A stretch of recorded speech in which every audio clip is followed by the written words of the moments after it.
Et nous sommes en direct avec Virginie Joron. Bonjour, vous êtes députée européenne du Rassemblement national, aussi membre du bureau national du parti. J'aimerais connaître votre position, la position du Rassemblement national sur le débat qui concerne les violences policières.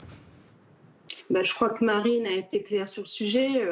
Nous avions dénoncé effectivement le fait qu'il y ait des violences policières, mais encore une fois, il faut conserver la présomption d'innocence.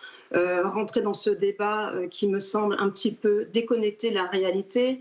On l'a bien vu avec cette famille qui a repris une cause qui est complètement hors sujet par rapport à eux, ce qu'ils ont vécu. Je pense que là, on n'est pas du tout dans le concret. En plus, je vous rappelle qu'on est en pleine crise sanitaire, qu'on est en pleine phase de déconfinement. Ce sujet qui vient là comme un cheveu sur la soupe, je ne le comprends pas. Ça fait des mois et des mois que les forces de police sont sur le terrain. Ils ont été en première ligne aussi concernant les mesures de confinement à respecter. Et là, d'un coup, on sort ce sujet et tout le monde leur saute dessus. Je trouve ça complètement aberrant et on se dit, alors qu'on est tous en train de sortir de cette crise sanitaire, qu'on va être confronté à la crise économique, on se demande si on n'est pas dans un film en fait. Alors Virginie Joron, vous allez rester avec nous, on va vous entendre dans un instant, mais avant cela, une déclaration a retenu notre attention, elle ne vous a sûrement pas échappé. Marion Maréchal, ancienne députée du Front National, qui a réagi au décès de l'Américain George Floyd, qui a réagi aussi au débat sur les violences policières. On l'écoute tout de suite.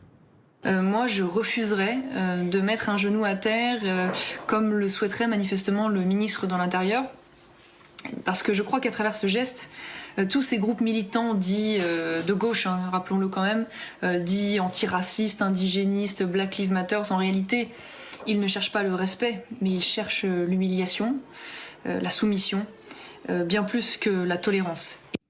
Virginie Joron, est-ce que vous êtes d'accord? Est-ce que vous êtes sur la même ligne que Marion Maréchal?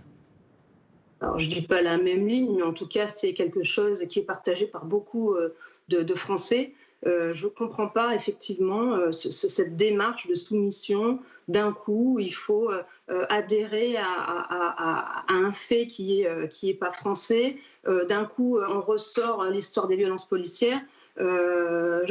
Honnêtement, je ne comprends pas que ce sujet soit repris déjà autant par les médias. Je ne comprends pas pourquoi d'un coup on saute dessus sur ces policiers. Et effectivement, ouais, on n'a pas à se soumettre à cette dictature en fait. Virginie Joron, ça veut dire que pour vous, les violences policières en France n'existent pas? C'est pas qu'elles n'existent pas, mais et encore, je crois qu'aujourd'hui, ils sont très contrôlés, les policiers. Quand ils font des fautes, il y a des sanctions.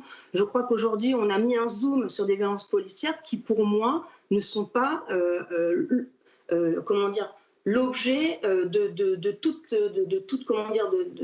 les actions des policiers. Les policiers nous ont aidés lors des attentats, ils nous ont aidés, ils maintiennent l'ordre quand il faut. Je crois qu'aujourd'hui, ce sujet, je ne le comprends pas, si ce n'est qu'effectivement, il y a derrière, il y a un militantisme qui se professionnalise autour de cette cause. On a vu Camilla Jordana, pour vendre son disque, qui a sorti ses propos contre les forces de l'ordre. On a maintenant des acteurs pour un petit peu rebondir sur la scène, reprennent ses propos. Mais les violences policières, écoutez, moi, ça fait des années que je suis ce dossier parce que j'ai fait un mémoire sur les violences urbaines en 96.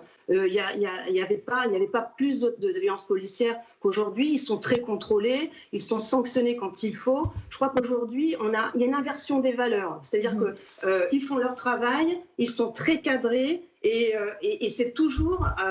on a inversé la tendance. C'est-à-dire qu'ils sont coupables avant d'avoir parlé.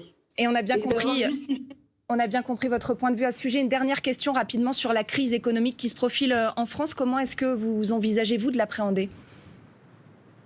Écoutez, déjà, nous, au niveau local, ça va être très difficile parce que là, on le voit bien, les restaurateurs n'ont pas repris leur activité. On est toujours en attente de tests fiables parce qu'effectivement, on le voit bien, on a des phases de déconfinement qui sont progressives. On le voit bien avec l'ouverture des frontières, mais aujourd'hui, on n'a pas tout à fait de tests. Donc effectivement, tant qu'on n'a pas ça, tant qu'on n'a pas redonné confiance aux Français, il est difficile de reprendre la rue, il est difficile de repartir au travail, tant qu'on n'a pas tout ce cas, ça va être difficile. Donc il y a des aides locales, il va y avoir des aides aussi européennes. Il faudra être très pragmatique pour aider effectivement la reprise économique. Merci beaucoup Virginie Joron d'avoir accepté de répondre à nos questions sur France Info.